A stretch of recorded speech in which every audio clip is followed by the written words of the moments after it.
Si continuamos, tenemos algunos hidruros.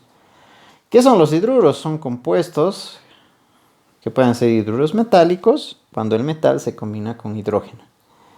Y hay algunos hidruros, por ejemplo, un hidruro cálcico, un hidruro lítico, un hidruro férrico, el hidruro de estroncio.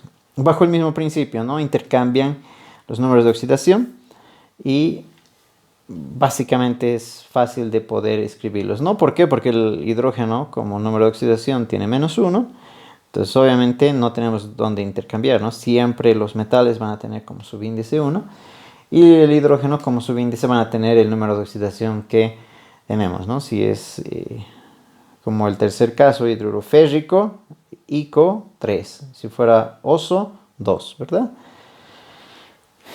También hay hidruros no metálicos, ¿no?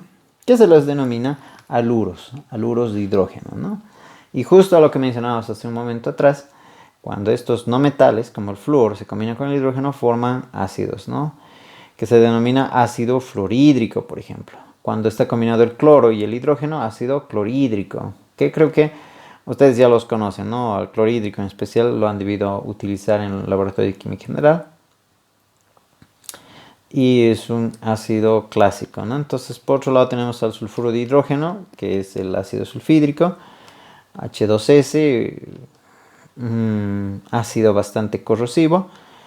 Lo clásico es que cada vez que se perforan pozos para investigar si es que estos pozos en el interior del suelo contienen gas natural, muchos de ellos contienen trazas de ácido sulfídrico, ¿no? Entonces este ácido sulfídrico termina siendo una corrosión en la tubería y se vuelve bastante peligroso, ¿verdad? Imagínense, estamos transportando gas natural, pero si hubiera sulfuro de hidrógeno o ácido sulfídrico, terminaría haciendo una corrosión en el metal,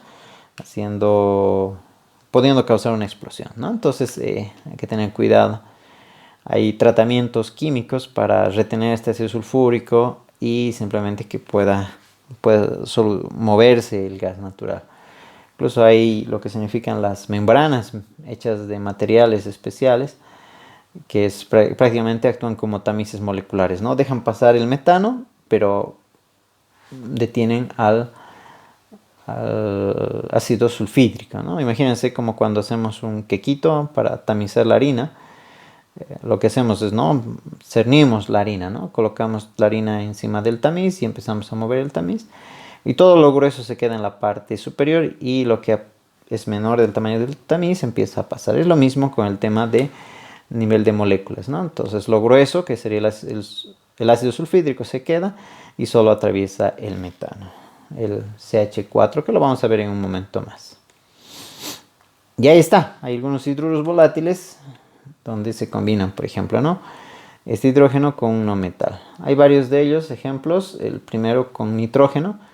El nitrógeno sería, si queremos llamarlo, trihidruro de nitrógeno, pero es más conocido como amoníaco, ¿no? Sabemos, creo, de todas las noticias de que hay una planta de amoníaco instaladas aquí en Cochabamba. Entonces, ahí está nuestra planta de amoníaco, que es la combinación de nitrógeno e hidrógeno. Se utiliza para desarrollar componentes de limpieza y también componentes para lo que es la urea, ¿verdad? Lo que son los fertilizantes. Hay otras combinaciones. Tenemos el fósforo, que llega a ser el trihidruro de fósforo, el arsénico. Entonces, fíjense que en la forma tradicional como que ha cambiado su nombre, ¿no? Nitrógeno, amoníaco; para el fósforo, fosfina; para el arsénico, arsina; para el antimonio, estibina; para el carbono, metano; para el silicio, llegaría a ser silano; y para el boro, borano. Cada uno de ellos con características especiales, ¿no? El metano conocemos que es el gas natural, es el gas comprimido que se coloca como GNV, ¿verdad? Gas natural vehicular que tenemos cuando cargamos en nuestro auto, si es que es a gas. También pueden formarse la combinación de dos elementos que no necesariamente son el oxígeno y el hidrógeno, ¿no? Pueden ser un metal con un no metal, flúor y litio, por ejemplo, y forma el fluoruro de litio, o el azufre y el sodio, el sulfuro sódico. Fíjense el mismo principio, ¿no? Intercambian los números de oxidación y se forma el respectivo compuesto. Aquí tenemos otras sales interesantes también, donde se han combinado dos no metales. Cloruro de bromo, el tetracloruro de carbono. Este tetracloruro de carbono, por ejemplo, es un componente el cual llega a disolver la mayor cantidad de compuestos grasosos, ¿no? Entonces, tiene un fuerte aroma, es muy, muy especial y si bien es muy bueno para disolver grasas, pero también por el aroma muy fuerte, muchas personas no lo aconsejan, ¿no? Entonces se utiliza más que todo para limpiar piezas metálicas de algunos aceites o grasas que se han puesto para hacer el tema de lubricación. Entonces se van limpiando con estos componentes. Hay otros componentes, ¿no? Pero a veces si queda disponibilidad del tetracloruro de carbono, se lo puede utilizar. Veamos algunos componentes derivados del oxígeno. Si bien hay los óxidos, también hay los peróxidos, ¿no? Y los peróxidos tienen una característica muy especial y es que el oxígeno antes simplemente decíamos -2, pero el subíndice del oxígeno era 1. Ahora el subíndice del oxígeno es 2, el número pequeñito que está debajo, ¿no? Es O2 elevado a la -2. Y ese -2 hace un intercambio, ¿verdad? Si fuera con el calcio, se simplifican +2 con -2 y simplemente queda CaO2, ¿no? Con el sodio +1, entonces al intercambiar queda ese 2. Y esto se denomina peróxido, ¿no? Peróxido de calcio, peróxido de sodio, dependiendo del metal con el cual se ha unido. Son bastante reactivos y también sus procesos de síntesis son bastante especiales. Vamos a hablar de los ácidos oxácidos, donde básicamente es la combinación de un óxido no metálico en combinación con agua, ¿no? Para formar el ácido. Entonces un ácido es la combinación de un óxido con agua, ¿verdad? Entonces respetamos la nomenclatura y tenemos, por ejemplo, el hipocloroso, el cloroso, el clórico o el perclórico, ¿no? El más pequeño, hiposo. El pequeño, oso. El grande, ico. Y el más grande, perico, ¿no? Entonces eso siempre vamos a ir respetando. Lo mismo ocurre con el azufre, vamos a tener hiposulfuroso, sulfuroso, sulfúrico, en el caso del nitrógeno, nitroso y nítrico. De lo que les hablaba hace un momento atrás, el manganeso puede ser como ácido manganoso, mangánico o permangánico. Y en el caso del cromo, el ácido crómico y hipercrómico. Entonces son casos bastante especiales, son muy sensibles al tema del calor, al tema incluso del tema de oxidación, así que son compuestos muy, muy especiales. Y ahí por otro lado, cuando hemos combinado al óxido, mejor dicho, con el agua, al óxido de un no metal con el agua nos daba estos oxácidos. Pero también hay los hidróxidos. Y los hidróxidos es la combinación de el óxido metálico con agua, ¿no? Entonces forma estos hidróxidos. Lo clásico es que se forma este grupo OH, ¿no? Hidróxido de litio, el último, por ejemplo. El hidróxido de sodio, NaOH, que también se le llama soda cáustica, ¿no? Entonces hay un hidróxido de calcio y hay un hidróxido férrico, ¿no? Entonces, sencillo, el OH elevado a la -1 y hace el intercambio, ¿no? Si con hierro +3, fíjense, ha hecho el intercambio, o con calcio +2 ha hecho el intercambio. Obviamente con litio +1 y -1 se han simplificado y simplemente queda LiOH. Ahora, hay también unas sales oxisales neutras. ¿Y a qué se refiere con aquello? Y es que nuestro ácido sulfúrico ha perdido prácticamente sus dos hidrógenos y ha quedado solo el ion sulfato. Ese ion sulfato se va a combinar con un metal y así va a formarse la sal oxisal neutra. Y para nombrar a esta sal vamos a cambiar de ico a ato y lo que era ito a... lo que era oso a ito y lo que era ico a ato, ¿no? Esas son las combinaciones, ¿no? Entonces, si antes era sulfúrico, ahora es sulfato. Si fuera sulfuroso, sería sulfito. Aquí hay algunos ejemplos. Por ejemplo, para el ácido hipocloroso vamos a tener el ion hipoclorito, ¿no? Ahí está el ion clorito, clorato, perclorato. Muchos han hablado del dióxido de cloro, por ejemplo, y dicen que hay que partir desde el clorito de sodio, no desde el hipoclorito de sodio. Entonces ahí está, ¿no? Entonces hay una gran diferencia entre el clorito y el hipoclorito. También hay otras sales, está el hiposulfito, sulfito, sulfato, en el nitrógeno, nitrito y nitrato.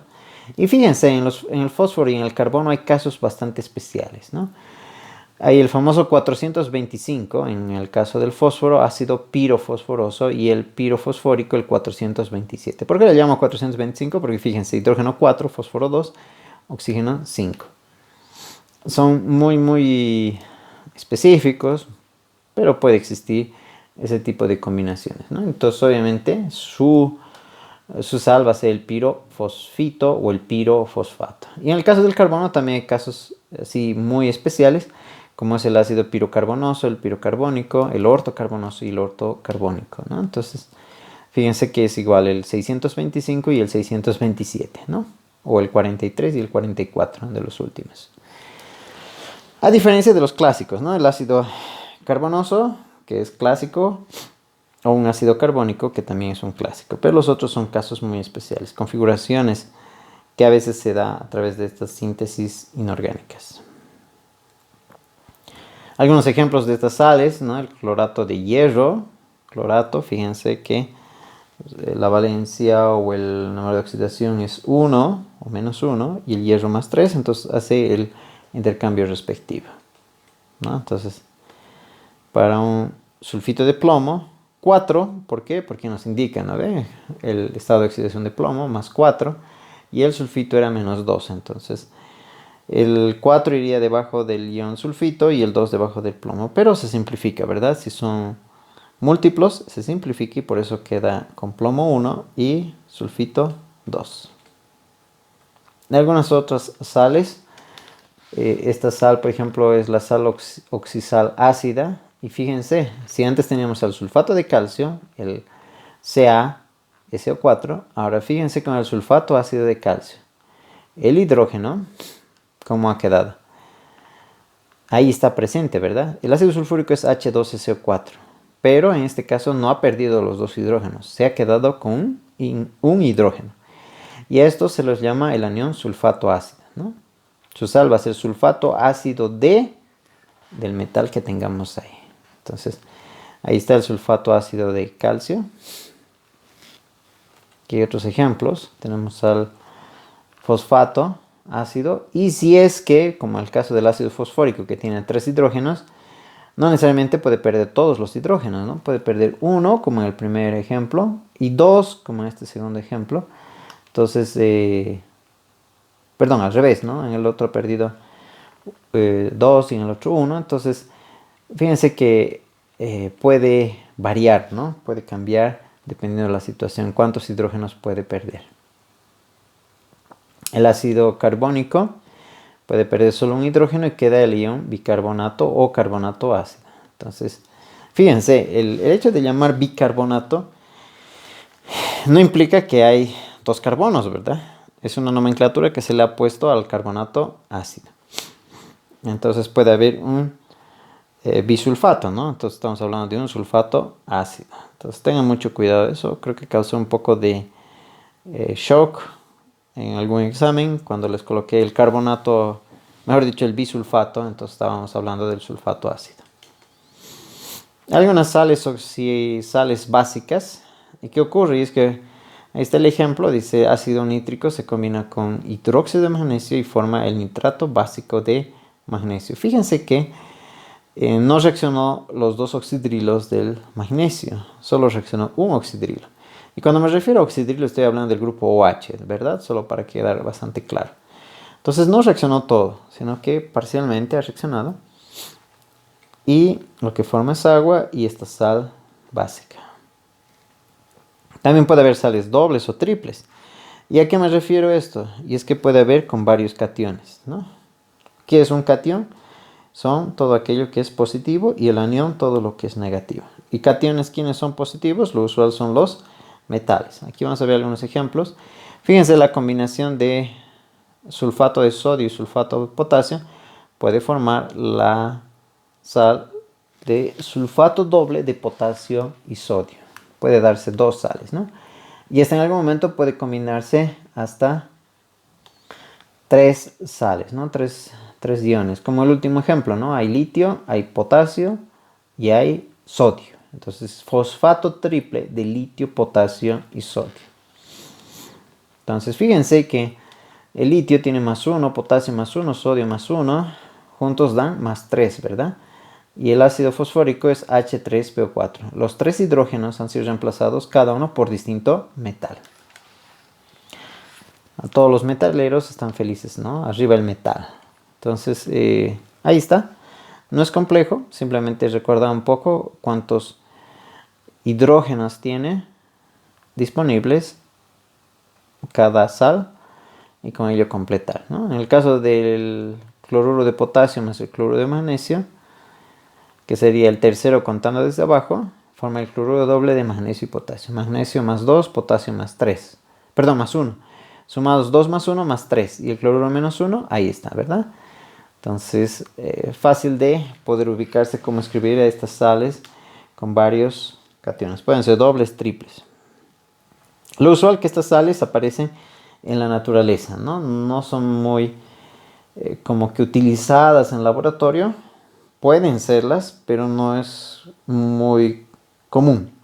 Lo que sí es fácil encontrar en la naturaleza es este tipo de carbonatos, por ejemplo, carbonato doble de calcio y magnesio, ¿no? Entonces, veamos algunos casos cuando los que hay bastantes son los aniones. Y en el caso de los aniones es interesante. ¿Por qué? Porque es la combinación de un metal, pero con varios aniones, que pueden ser carbonato, sulfato, etc. Veamos algunos ejemplos. Fíjense ahí, el cloruro hipoclorito de calcio, ¿no? Entonces tenemos el ion cloruro y el ion hipoclorito. No pueden ser completamente distintos, como el último, ¿no? El último es el carbonato sulfato de plomo 4. Entonces, fíjense que carbonato -2, sulfato -2, en total sería -4. Y el plomo que tenía +4 se simplifica y queda de esa forma correctamente escrita. Entonces, fundamental conocer los estados de oxidación o las valencias, como también llamaban en escuela, de cada componente. De lo contrario, no vamos a poder escribir correctamente estos compuestos. Vamos a tener un serio problema para entenderlos. Complementariamente, y quisiera tomar en cuenta estos detalles, que es el sistema de unidades, la conversión de temperaturas, la notación científica y los factores de conversión. Los sistemas de unidades, ¿no? El SI, que se le llama también en algún momento el sistema internacional. No sé si han escuchado de aquello. También hay un sistema sexagesimal o un sistema inglés, ¿no? Entonces, lo primero que debemos definir es qué es una magnitud, ¿no? Y esta magnitud es todo aquello que se puede medir, ¿no? Puede ser para un fenómeno físico, un fenómeno químico, pero nos va a dar un valor numérico, ¿no? Entonces, es medir o saber la dimensión o cantidad, ¿no? Si yo les comento a ustedes, ¿no? Voy corriendo a aproximadamente 5 kilómetros por hora, como que entendemos, ¿verdad? O sea, que por cada hora estoy moviéndome 5 kilómetros. Entonces, bastante lento, ¿no? pero, por ejemplo, es algo interesante, ¿no? Entonces, nuestra cabeza se ubica, ¿no? Si ahorita les digo, nuestro video está alrededor de 50 minutos de explicación. Entonces, entendemos muy bien, ¿no? La magnitud de ese tiempo, cuánto es 50 minutos, ¿no? En nuestros periodos de clase, por ejemplo, son de 90 minutos, entonces sabemos muy bien cuánto implica esa medida. Y 50 minutos con respecto a 90, sabemos que estamos la mitad de la clase y un poquito más, ¿no? Muy bien, entonces, medir es determinar una cantidad comparándola con la respectiva unidad. Es decir, tenemos algo de referencia y en función a eso vemos cuántas veces de esa referencia tenemos, ¿no? Cuántas veces más o cuántas veces menos. Aquí hay distintas magnitudes, por ejemplo, para la longitud, el sistema internacional considera el metro, el sexagesimal al centímetro y el inglés considera al pie. Lo clásico es que casi todos los equipos que vienen de Estados Unidos vienen con esta nomenclatura inglesa, ¿no? Entonces, uno puede encontrar pies, libras, las poundal que se llaman, que son libras fuerza también. Entonces, creo que nosotros estamos muy acostumbrados, física, creo que hemos vencido o estamos en proceso de vencer. Conocemos muy bien el gramo, el segundo, el metro cúbico, metro por segundo, el joule, el pascal o el watt, ¿no? Entonces, en algún momento también están el ergio, la dina o la varia, que son medidas tanto de presión, de potencia, de trabajo, etcétera, ¿no? Entonces, esto es solo un recordatorio. Creo que todos deberíamos tener un poquito de idea de esto, no debe ser tan complejo, pero está bueno recordar, ¿no? Entonces, no mezclemos sistemas de unidades, ¿no? No podemos sumar directamente, por ejemplo, pies con metros, ¿no? Necesitamos hacer un factor de conversión, que es lo que vamos a ver más adelante. Aquí está lo que estamos hablando, los sistemas de unidades. Fíjense que en Francia en 1793 empezaron a hacerlo uniforme, ¿no? Si vamos a hablar metro, entonces, o sea, que realmente 100 centímetros valga ese metro, ¿no? No sea que 100 centímetros aquí, pero es el metro, digamos, en Bolivia, pero en Estados Unidos al final el metro tiene solo 80 centímetros, no. O sea, tiene que ser algo universal, ¿no? Y al igual que la nomenclatura, que decíamos que para describir un compuesto, sí o sí necesitamos conocer su número de oxidación y eso nos va a permitir escribir el compuesto. Ese sulfato de sodio, por ejemplo, va a ser lo mismo aquí en Bolivia escrito que lo mismo en China, que lo mismo en Suecia, en Rusia, etcétera, ¿no? Entonces necesitamos uniformizar y lo mismo hicieron con los sistemas de unidades, ¿no? Entonces el sistema MKS, que se le llama también, que es metro, kilogramo, segundo, y por otro lado el sistema inglés, ¿no? Entonces hay que estar siempre pendientes de no mezclar esas unidades, que puede ser un error terrible. Por otro lado, las temperaturas pueden ser absolutas o pueden ser relativas. Las absolutas siempre parten de cero, como son las Kelvin y las Rankine. Y las relativas parten de números indistintos, ¿no? Como el caso de grados centígrados, que parte de menos 273, y en el caso de Fahrenheit, de menos 459. ¿Cuáles son los puntos de referencia?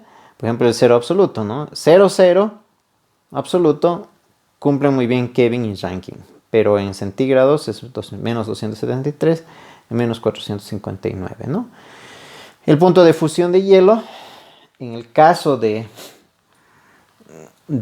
Fahrenheit estamos hablando de 32 grados, de grados centígrados 0, de Kelvin 273 y de Rankine 491. Y el otro punto importante de ebullición es el del agua. Punto de referencia, 100 grados centígrados, conocemos muy bien eso a nivel del mar.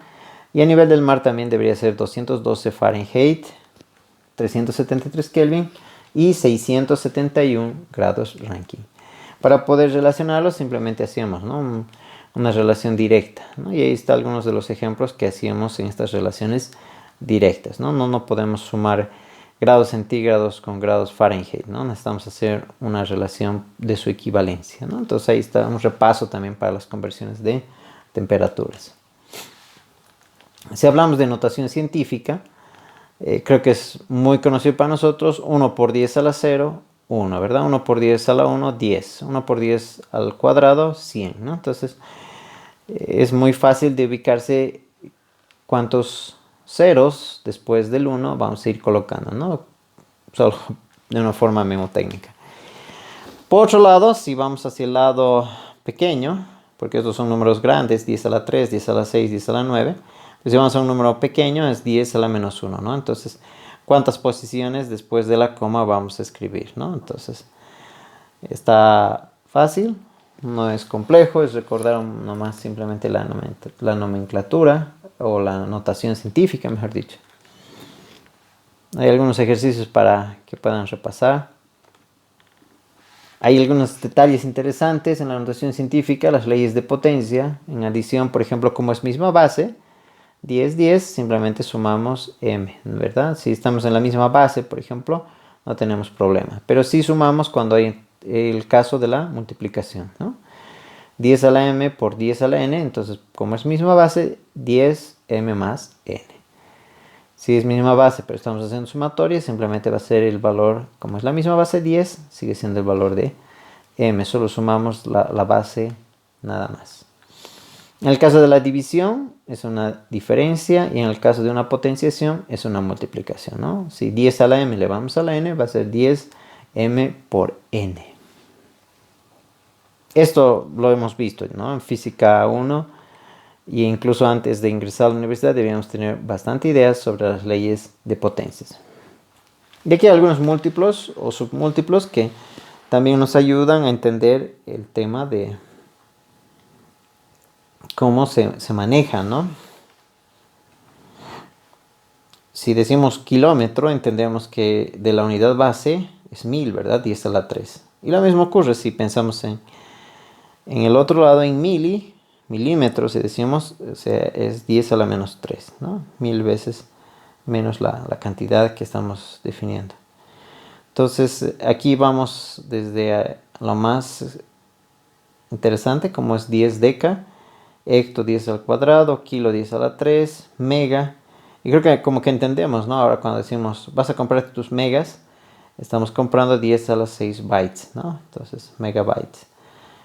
¿De cuánto es tu disco duro? Es de 2 teras, ¿no? Entonces, 10 a la 12 bytes.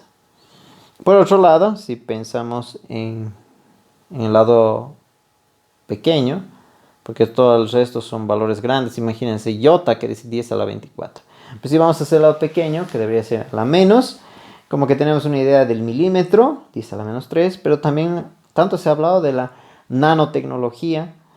Iron Man en su última película, ¿no? O bueno, penúltima película, habla de, esto es nanotecnología, ¿no? Entonces, hablar de partículas que están en el tamaño de 10 a la menos 9. Y si habrían mucho más pequeñas que esas partículas, estamos hablando de pico, femto, ato y hasta yocto, ¿no? Entonces, que es 10 a la menos 24. Algunos detalles, las unidades de conversión que nos permite movernos desde un valor hacia otro, ¿no? Especialmente en magnitudes físicas, ¿no? En múltiplos o submúltiplos. Solo para recordar, si nos interesa convertir algo, colocamos la unidad a convertir, se debe simplificar en el denominador y la unidad buscada debe estar en el numerador, ¿no? Entonces, algunas de las relaciones de estos factores de conversión, por ejemplo, para la longitud tenemos ahí un nanómetro es 10 a la menos 9 metros, un kilómetro es 1000 metros, o si queremos meternos con el sistema inglés, un pie son 30.48 centímetros o 348 metros. Ahí también tenemos la milla, 1610 metros, ¿no? Entonces, la libra, 453.6 gramos. La onza, 28.35 gramos, etc. Entonces, ahí está. Son fáciles de poder ubicarse. Cómo varía cada uno de estas conversiones. Podemos hablar de densidad, podemos hablar de área, podemos hablar de volumen. Todos ellos son fáciles de poder mirar en una tabla y recordar. Ahora muchas de las calculadoras traen directamente factores de conversión que nos ayudan bastante. Es más, nuestro teléfono puede tener aplicaciones que nos permiten llevar desde una unidad a otra. Y si aún así no tuviéramos aplicación, ingresamos al internet, Google nos permite hacer estas transformaciones desde unidad hacia otra. Y algunos de los detalles como el tiempo, por ejemplo, unidades día 24 horas, 1 hora 60 minutos, 1 minuto 60 segundos y 1000 milisegundos hacen 1 minuto, ¿no? Entonces aquí hay otras fórmulas importantes, la densidad, el cubo, prisma, cilindro, esfera y lo que ya habíamos visto, factores de conversión de unidades. Entonces eso nos va a permitir movernos desde una unidad hacia otra para poder relacionarlas, ¿no? No podemos sumar gatos con perros, ¿no? Necesitamos tener las mismas unidades y al final ya vamos a poder manejar un valor concreto. Ahí están algunos detalles del sistema inglés con respecto a las unidades que conocemos. A veces es bastante difícil comprenderlas en el sentido de que no estamos muy familiarizados.